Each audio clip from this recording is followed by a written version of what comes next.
দর্শক, সাবেক স্বরাষ্ট্রমন্ত্রী আসাদুজ্জামান খান কামালের ছেলে সাফি মুদাসসির খান জ্যোতির 7 দিনের রিমান্ড আবেদন করেছে পুলিশ। এ বিষয়ে জানাতে নিম্ন আদালত থেকে আমাদের সাথে যোগ দিচ্ছেন সহকর্মী Riazur Raihan.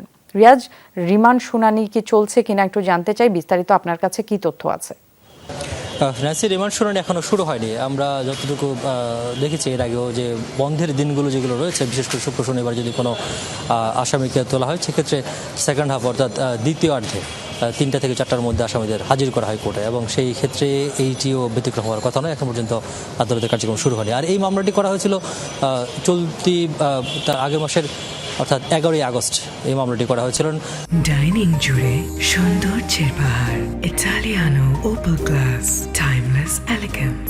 American international university বা এআইবির একজন শিক্ষার্থী তিনি করেছিলেন। তিনি মামলার এজাহারে যেটি উল্লেখ করেছেন যে 4ই আগস্ট তারা যখন এই বৈষম্য বিরোধী ছাত্র আন্দোলনের পক্ষে অংশ নিয়ে আন্দোলন করছিলেন সরকারের বিরুদ্ধে, তৎকালীন সরকারের বিরুদ্ধে, তখন আশুলিয়া এলাকার ডেইরি ফার্ম এলাকায় যেটি রয়েছে সেখানে তারা সমবেত হলে সেখানে পুলিশ নির্বিচারে গুলি করে, এবং সেখানে এই যে গুলিটি করা হয়েছে সেখানে বেশ কয়েকজন আহত হন। তিনি সহ যিনি বাদী তিনি সহ কয়েকজন আহত হন। এই আহত হওয়ার পেছনে তার এজাহার অনুযায়ী সাবেক প্রধানমন্ত্রী শেখ হাসিনা সহ মোট 29 জনের নাম উল্লেখ করে আরও গত কয়েকশো জনের উল্লেখ করে এই মামলাটি দায়ের করা হয়েছে। সেখানে 4 নম্বরে রয়েছে শাফির নাম, যিনি সাবেক স্বরাষ্ট্রমন্ত্রী আসাদুজ্জামান খান কামালের ছেলে।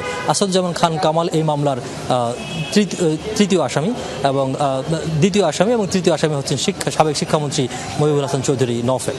তো এই যে মামলাটি দায়ের করা হয়েছে, সেই মামলাটিতে গত শুক্রবার অর্থাৎ গতকালকে আসলে থানা পুলিশ শাফিককে গ্রেফতার দেখিয়ে আজকে আদালতে এরই মধ্যে হাজির করা হয়েছে। আমি এখন যেখানে রয়েছি চিফ জুডিশিয়াল ম্যাজিস্ট্রেট আদালত বা সিজিএম নামে যেটি পরিচিত, সেখানকার দোতলা গারদখানায় তাকে রাখা হয়েছে, এবং যতটুকু ধারণা করা হচ্ছে ঘণ্টাখানেকের মধ্যে হয়তো শুনানি যদি শুরু হয় তাকে আদালতে উপস্থাপন করা হবে, এবং সেক্ষেত্রে 7 দিনের রিমান্ড আবেদন করে রেখেছে আদালত। আদালতের সিদ্ধান্ত অনুযায়ী পরবর্তী যে কার্যক্রম সেটি পরিচালিত হবে। নিশ্চয়ই আপনার মাধ্যমে আমরা সেই কার্যক্রম জানতে পারবো। আপনাকে ধন্যবাদ রিয়াজ।